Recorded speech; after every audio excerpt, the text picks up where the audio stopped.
Hello, everyone, and welcome to Dreamleapers Inspiration. I'm your host, Harriet Cole. As always, honored to be here with you now. Being in the now, what does that mean to you? I know anybody who tunes into this broadcast is consciously taking a breath, taking a moment, saying, I am literally going to spend a few minutes. We're together on this broadcast for a half hour. Some people stay the whole time. Some people just jump in for a couple of minutes. But you make the commitment to be here now. And I greatly appreciate that. I think it's tough in the world of distractions in which we currently live. It's tough to be still for any amount of time. It's tough to be still for a long period of time. It's crazy that a half hour seems like a long time these days, but I think that the last time I checked, like Facebook says that if people stay on Facebook on any particular post for 3 seconds, that counts as paying attention. Isn't that crazy? 3 seconds. What can you take in 3 seconds? Well, that's a good question, and there's lots. There are plenty of thoughts about what should you be taking in at all. What do you allow yourself to see? What do you allow yourself to hear, to feel, to notice, to smell? What do you allow yourself to engage? Even 1 second of something that you don't think is worth it may be too long. But Facebook says after 3 seconds, that's called engagement because we don't usually spend that much time looking at things. Think about that. How quickly are we moving from one bit of information to the next? And how often are you dividing your time between this and that, among lots of things? We often work with computer screens and have more than one open at a time. And then, if you're guilty of this, which I certainly am, having so many tabs open that it can be hard to figure out, where am I? How can I get back to where I want to be? Because I have so many tabs open, I can't find my way. Is that you? Does that happen to you sometimes? It happens so often to many people. And that particular thing happens to me a lot. I leave things open so that I will remember, yeah, you were looking at this, and I don't close it until I'm finished. Well, then the juggle is on. How many things am I supposed to be paying attention to at the same time? How efficient are you when you have all these tabs open? The people who are particularly efficient typically handle one thing at a time. Boom, I did that. Now I've moved on to another, moved on to another, moved on to another. And those things are finished. They're closed out. That type of efficiency is brilliant and not the easiest thing to manage for many of us. Some people are really good at it, and I learn from them. What many of us do is to live in the swirl of distraction. Many of us are lighting upon this and that and that and this so frequently that we can get lost. Well, where am I now? Where am I now? And how does it count now?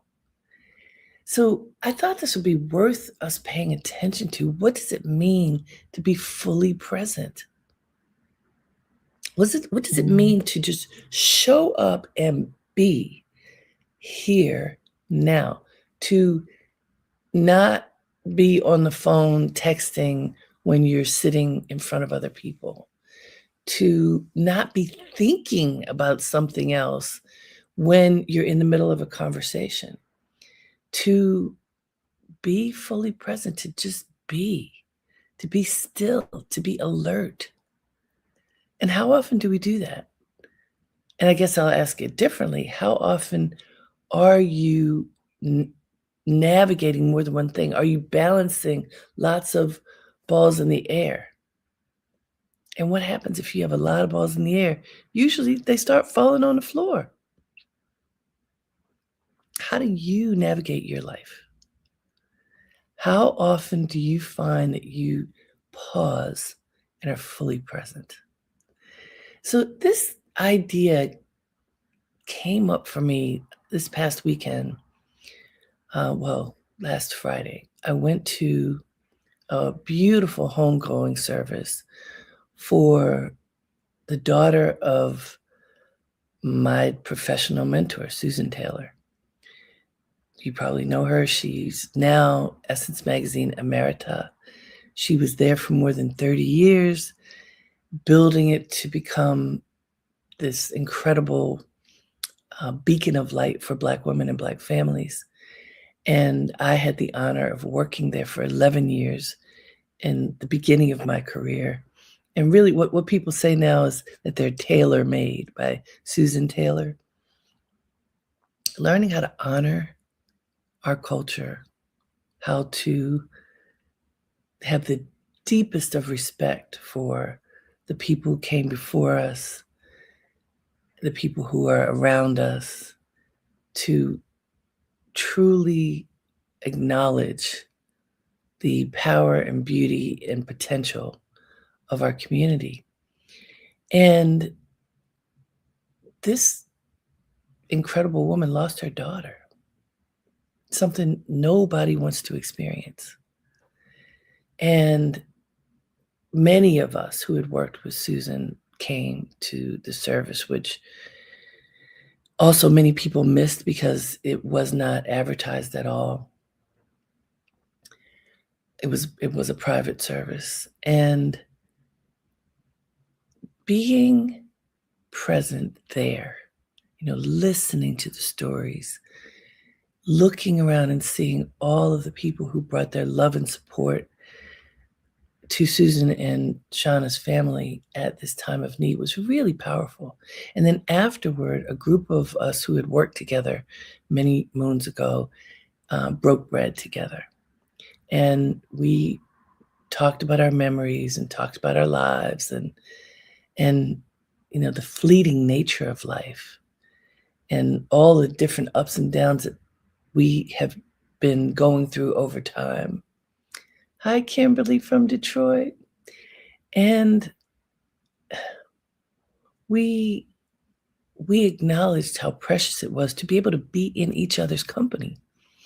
Many of you know this Dreamleapers broadcast I started during the pandemic when we couldn't be with each other. And this was a way using technology to be together. I was also reminded that Dreamleapers, the whole Dreamleapers brand and educational platform, I started 10 years ago in 2016, 10 years of helping people to leap into their greatness, to push past whatever the boundaries are, the obstacles that may challenge us, that may hold us back, and to make the effort to leap through, leap past, leap into whatever our greatness looks like.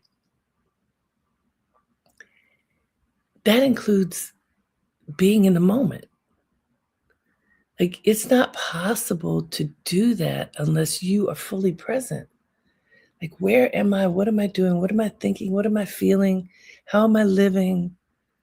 One of my friends told me that she's been battling cancer for the past 4 years.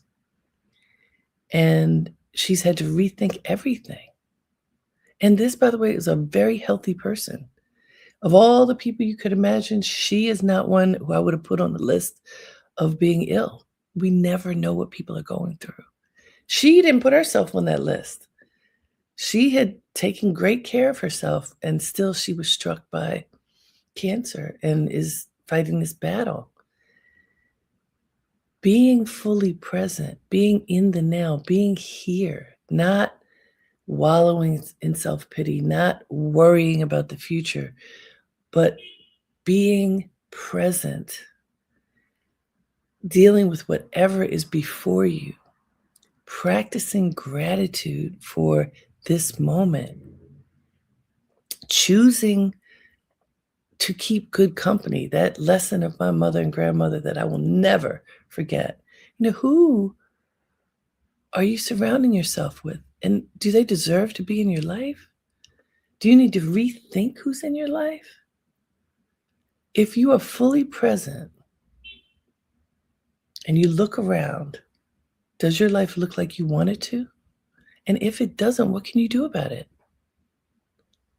Don't put off until tomorrow what you can do today. Why? Because tomorrow is not promised. This moment that we're in is what we have. And are we living it to the best of our ability? Or are you possibly saying, well, tomorrow I'll do that. Tomorrow I'll be better. Tomorrow I'll handle whatever it is I was supposed to do. That thing that's been bothering me, oh, I can't deal with it now. I'll deal with it tomorrow. I teach at FIT and I tell my students, do the hard homework first. Tackle the big things first. Don't put off what needs to be done. And this is for absolutely all of us. We all do it sometimes. Don't put off what you need to do now. Be fully present. And when you really are just being in the moment, breathing in the moment, feeling what it feels like to be here, no matter whether it's pleasant or unpleasant, not hiding from yourself in the moment, not hiding from your responsibilities, from your state of mind, dealing with it, looking in the mirror and saying, okay, here I am. What's the lesson for me now? What do I need to learn to grow? What do I need to learn to survive? What do I need to learn to thrive? What is it? So let's look at the quote. It's a very simple, short quote that I found. And it's just reiterating what I just finished saying. But it says, wherever you are, be all there. It's from Jim Elliott. It's simple, but sometimes simple is what we need. Wherever you are, be all there. Now, simple does not mean it's easy to do. How often are you distracted?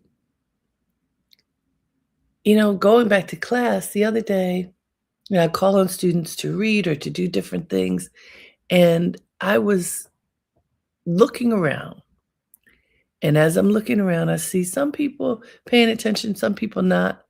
So I called on one of the ones who wasn't paying attention. Oh, could you repeat that, professor? I did. But the person asked for me to repeat because he wasn't paying attention. How many times do you need things in your life to be repeated because you weren't paying attention? How many times have you been in the room but not in the room? Sometimes they call it daydreaming. Sometimes it's worrying. Sometimes it's fatigue.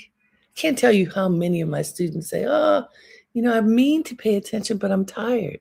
Hey, I'm tired.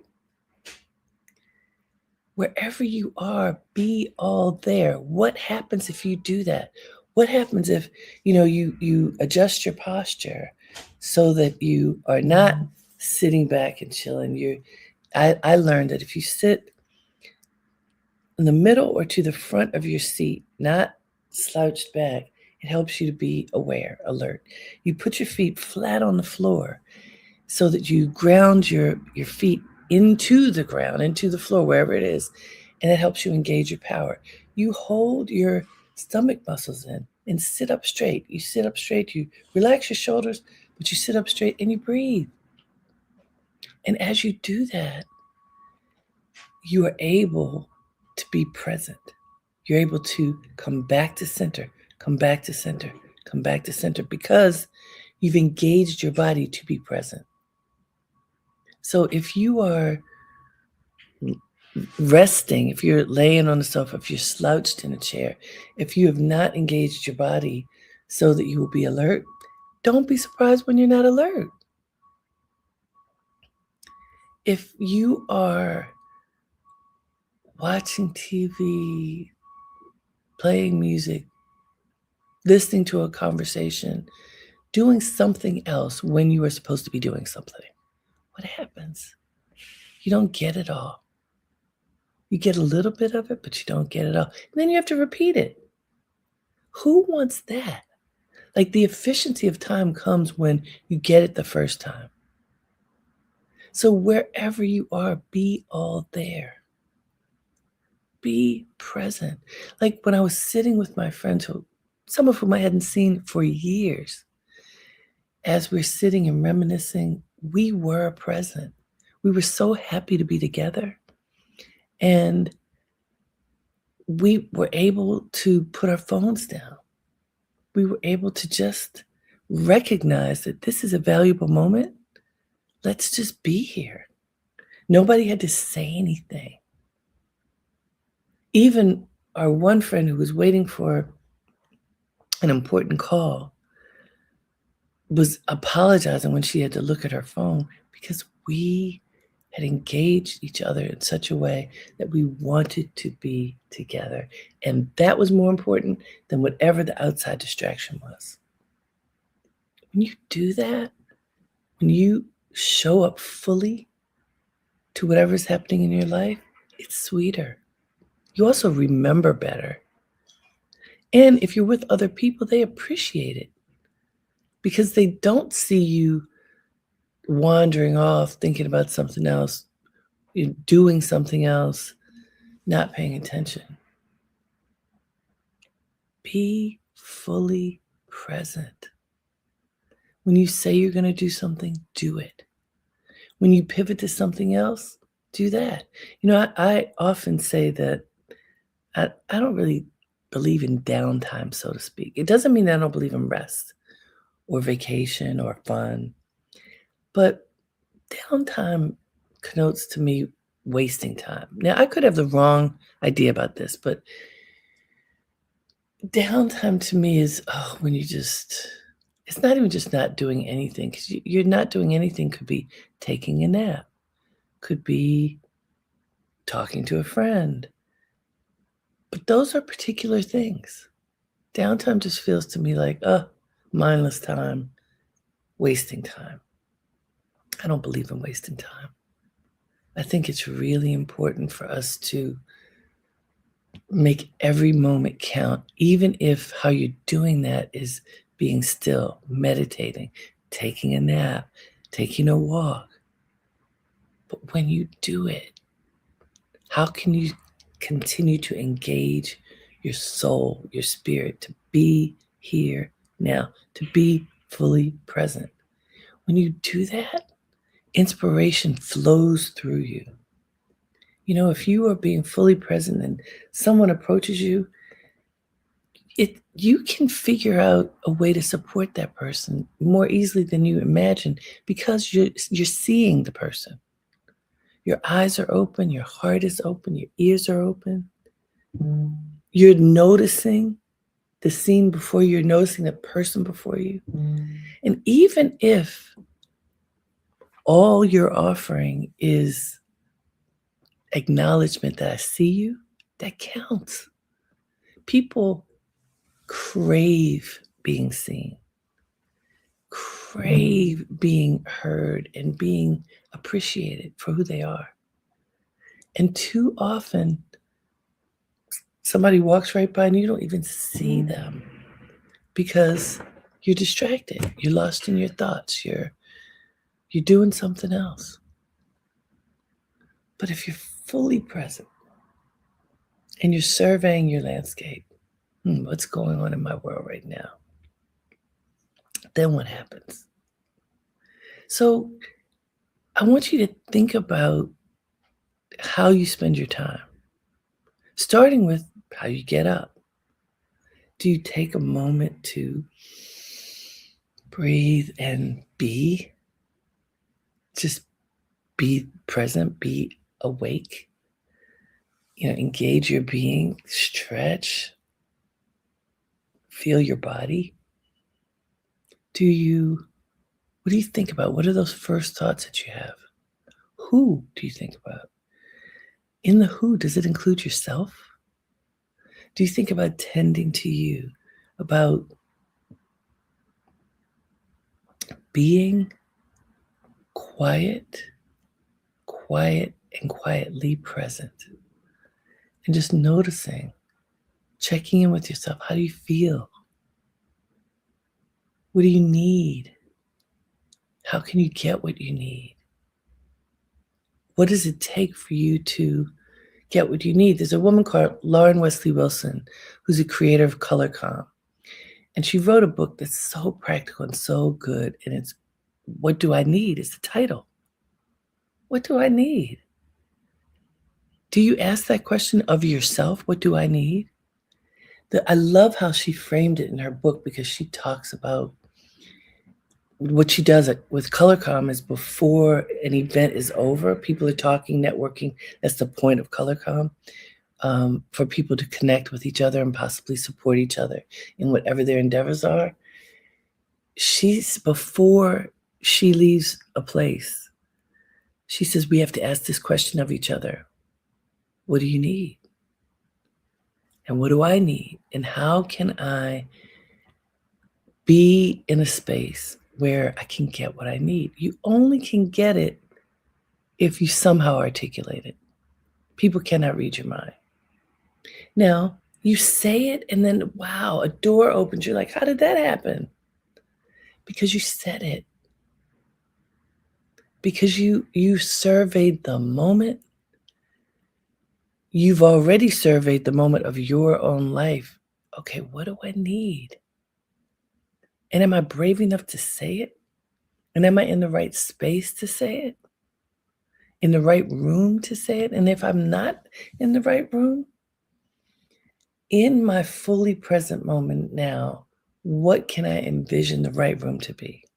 And then how can I get there? Really important basic questions, but things for us to think about rather than stumbling into one moment after another. Oh, yeah, I'm going here. So-and-so said go here. I'm going here. Sometimes that's the thing to do, but is it? That's where taking a moment and being still and meditating and really getting to that place of center, that grounded place, helps you. Because when you do that, you can notice, oh, this is good. This is a good idea. This is a good contact for now. This is a lead that would be great for me to follow up on. This feels right. And not only this feels right, but then you work to make it happen, right? It's not that hard to do, but it does require focus.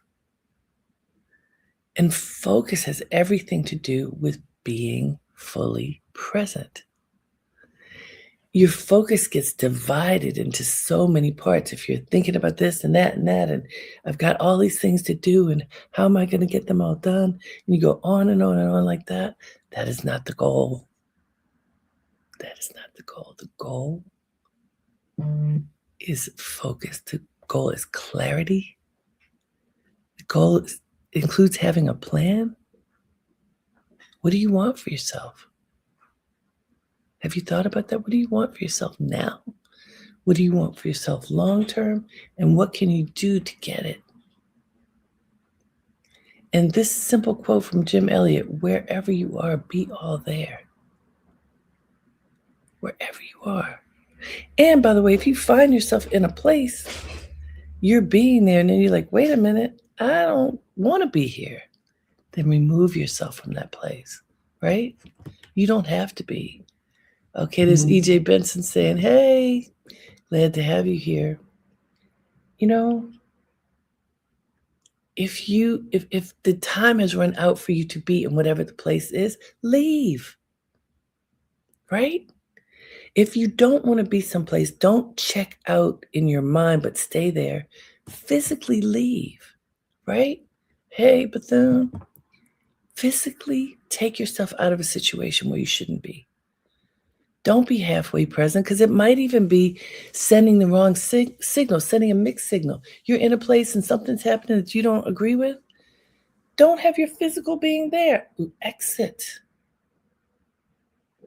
Take your mind out of a situation in a place if it is not serving you.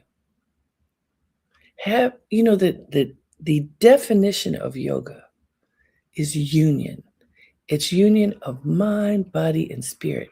When all three are aligned, you are at peace and you have clarity because you're not telling yourself one thing, doing another. Peace is something that I want every day. And there are many things that I do in order to get it. Another thing that I had said to this group of women after Shauna's service is that I practice forgiveness every day. And let's see, what is Bethune telling me?